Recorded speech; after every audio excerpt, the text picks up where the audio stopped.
state of Missouri moves into the next step of phase 1 of the coronavirus vaccine rollout.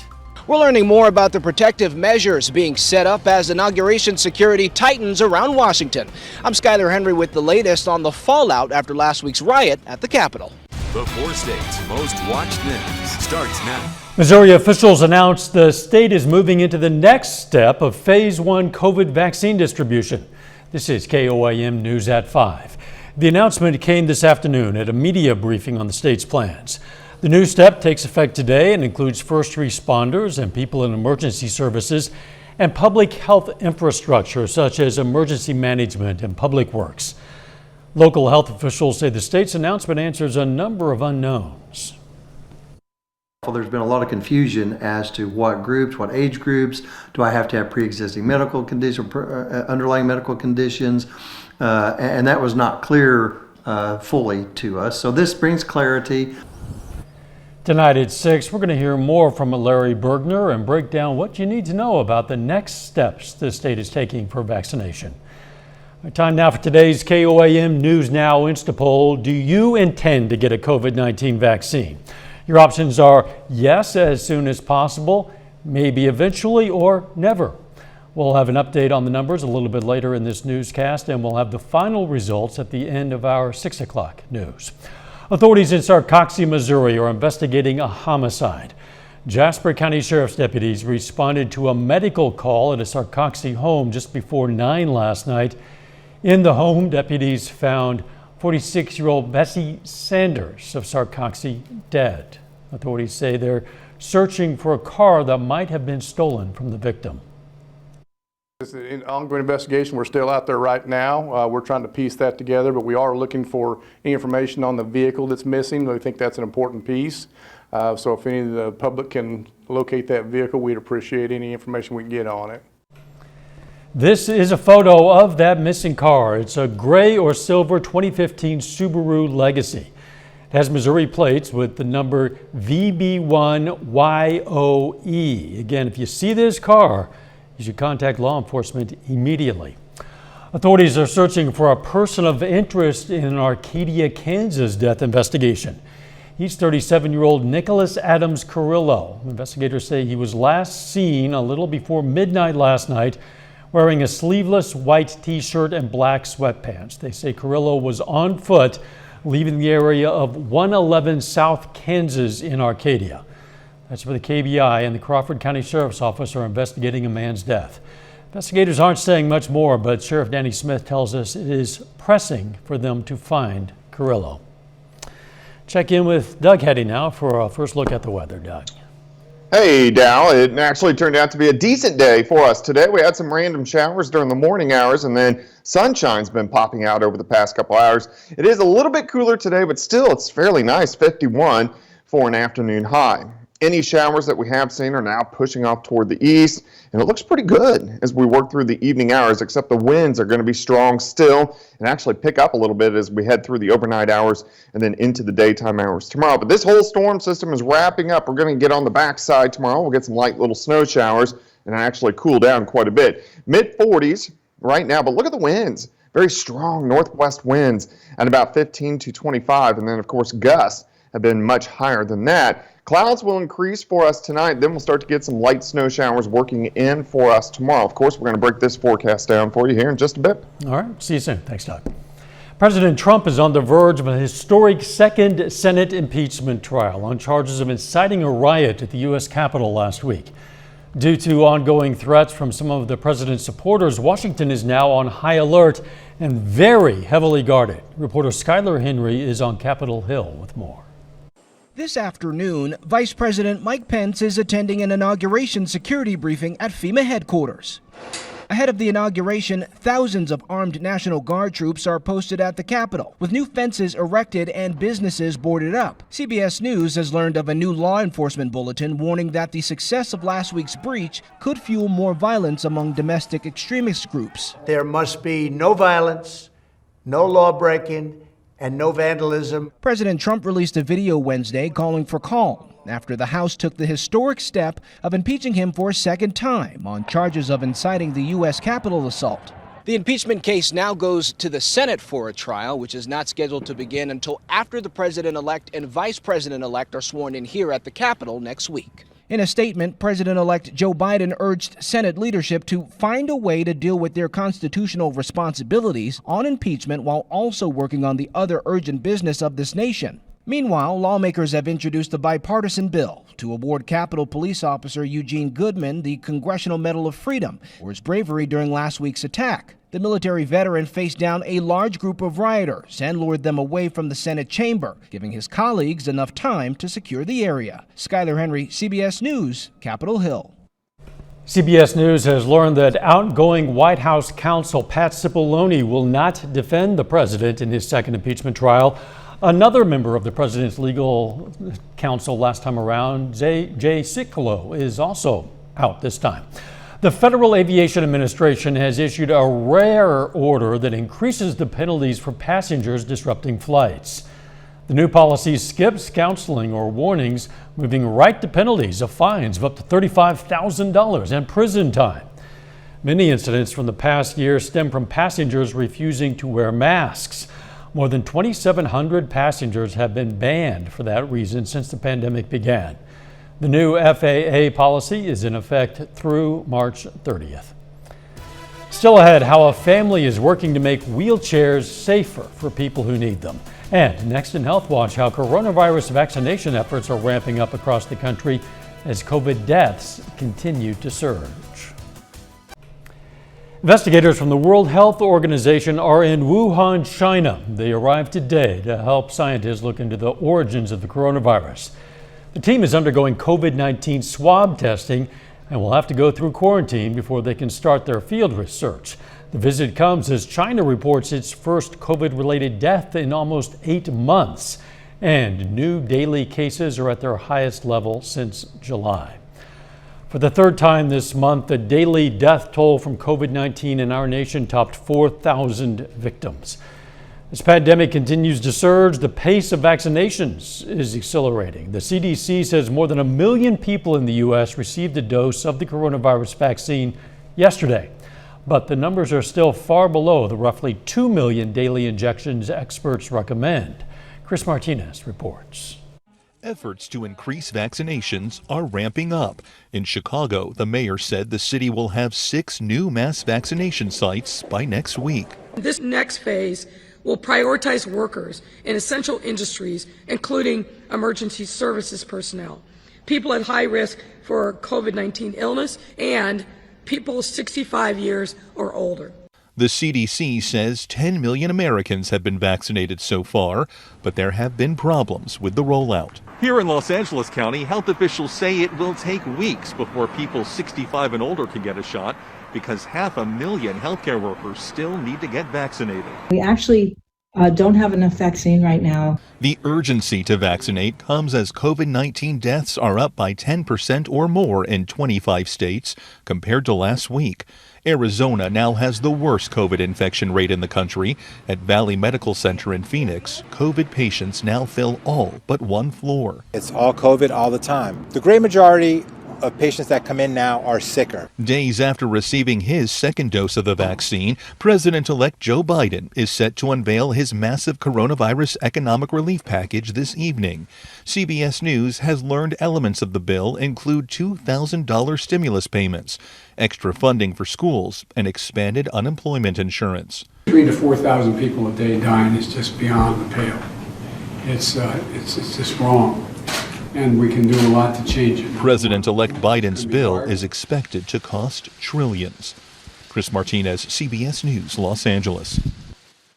According to federal officials, production of Johnson & Johnson vaccines is at a slight delay. The 12 million doses promised by the end of February will likely not make that timeline. The company still says it'll meet or come close to the goal of producing 100 million doses by the end of June.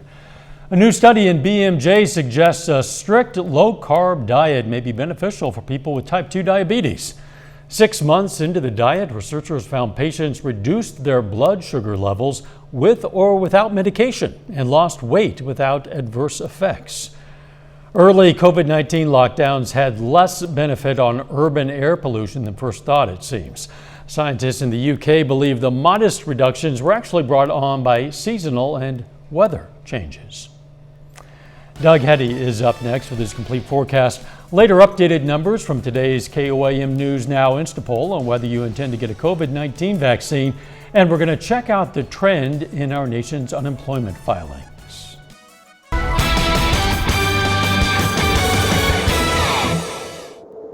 Well, we did get some showers across the region for us today, mainly during the morning hours, and then the clouds have actually broken up over the past couple of hours, and it's not that bad out there. We're sitting into the mid-40s, still pretty windy. We have those northwesterly winds at about 15 to 20. Humidity is at 42%, but you can see most of us around the metro mid-40s.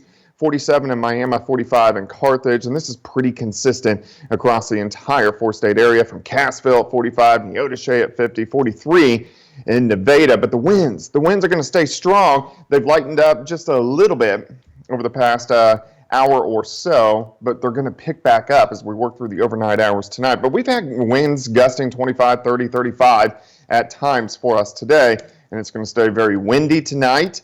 And once again, as we head into Friday, temperatures will drop back through the 40s, 30s. I think most of us down right around 31 later on tonight. We had some light little showers again this afternoon. All these have pretty much pushed off toward the east, so most of us are dry. Most of us are going to be dry as we work through the evening hours. But this big storm system that is causing all the wind and gave us the showers, still wrapping up across western parts of Iowa, and look at the very strong upper level winds out through the Rockies, and that's why we're going to have very strong winds once again as we go through about the next 24 hours. You can see those northwesterly winds wrapping up behind this storm system. But look at the snow starting to take over across Iowa. This whole system will kind of make a big wall of snow, and we will get into the action a little bit later on tonight and then into the morning hours for us tomorrow.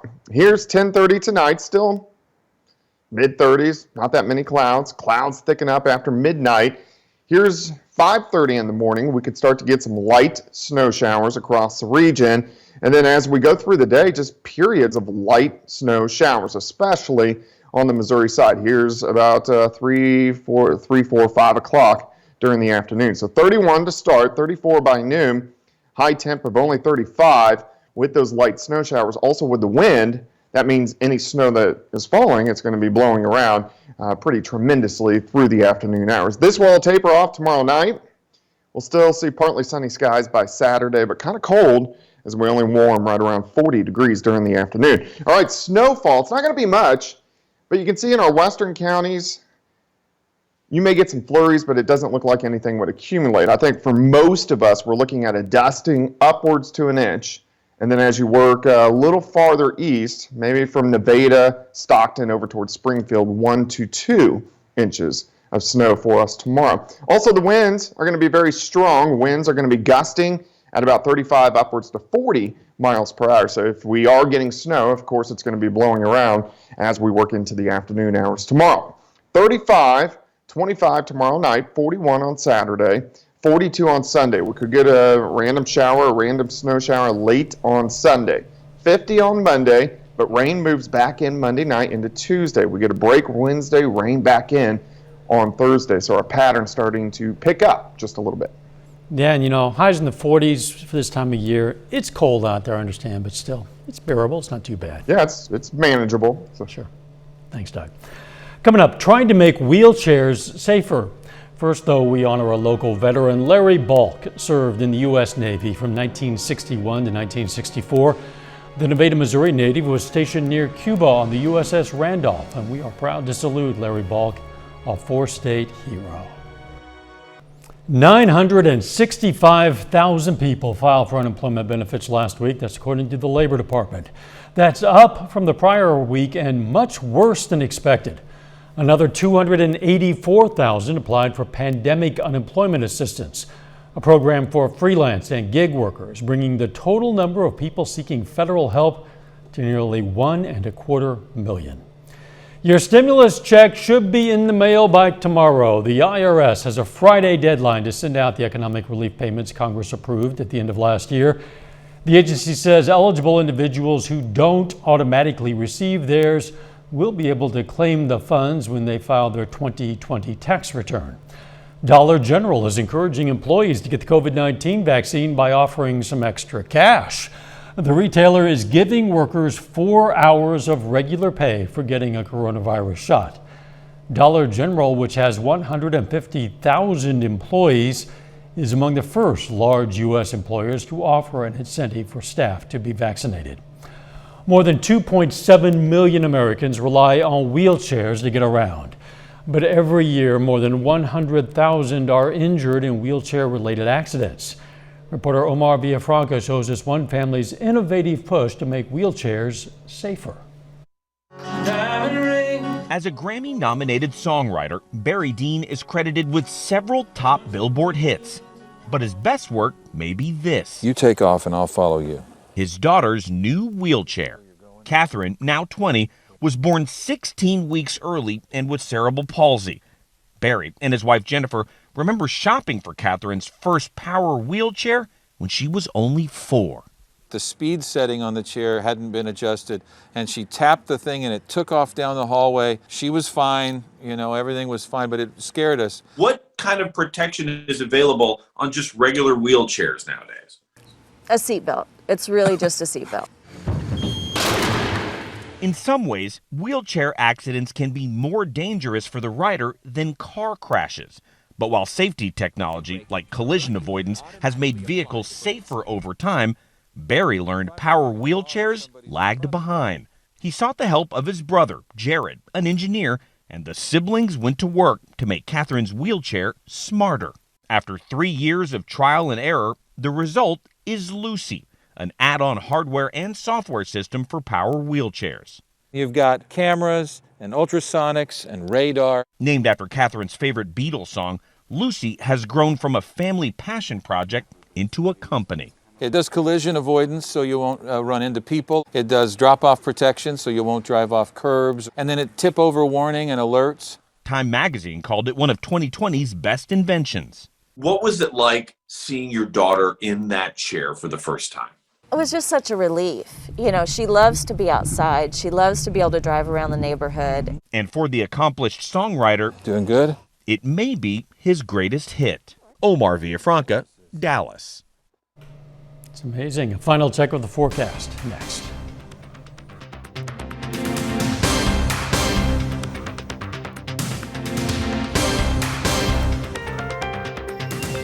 CBS Evening News is next. Then on KOAM News at 6, we're going to have more on the next step of Missouri's coronavirus vaccine plan.